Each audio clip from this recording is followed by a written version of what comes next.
Ladies and gentlemen, today is March 17th, 2026. Welcome to Uncle Joe's Yuhua Show. I'm Uncle Joe, and today I have quite a bit to say. Let's start with the most elaborate procedural standoff in recent American political history. The Save America Act, the Safeguard American Voter Eligibility Act, finally reached the United States Senate floor today.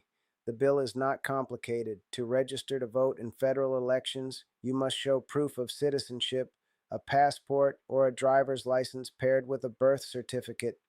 The stated goal is to prevent non citizen voting, which, according to the data, does occur but is rare enough not to have influenced any election outcome. Supporters call it common sense.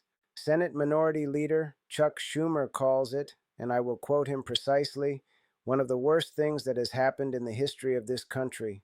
The history of this country, not the Civil War, not the Great Depression, not Gettysburg, not the flu pandemic of 1918 that killed 700,000 Americans, the voter ID bill. One must acknowledge the rhetorical reach. Here is the arithmetic. Republicans hold 53 Senate seats. To break a Democratic filibuster, invoking cloture and forcing a vote, they need 60. They do not have 60. Some conservatives want to force what is known as a talking filibuster. This would require Democrats to physically stand at the Senate podium and speak without pause for as long as it takes to prevent the bill from coming to a vote. Each senator gets 2 speeches of unlimited length.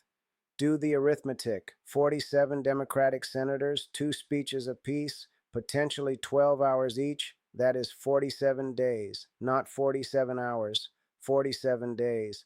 The United States Senate floor would become, in effect, the world's most expensive and least rated talk show with no studio audience, no commercial breaks, and a cast that is paid by the taxpayer. But here is the punchline. Senate Majority Leader John Thune says he will not force the talking filibuster. He told Republican colleagues he does not have enough of them willing to stay in the building around the clock to keep tabling the Democratic amendments that would pour in like a flood. Sit with that for a moment. 53 members of the same political party, holding the majority in the most powerful legislative chamber on earth, cannot collectively agree to stay awake long enough to make the other 47 stay awake. A Harvard CAPS Harris poll found that 71% of registered American voters support this bill. 71%. And yet the Senate, with 53 drivers and 1 steering wheel, cannot move. The Qin Dynasty reformer Shang Yang, writing in his foundational text on statecraft over 2,000 years ago, left behind a line that most people overlook.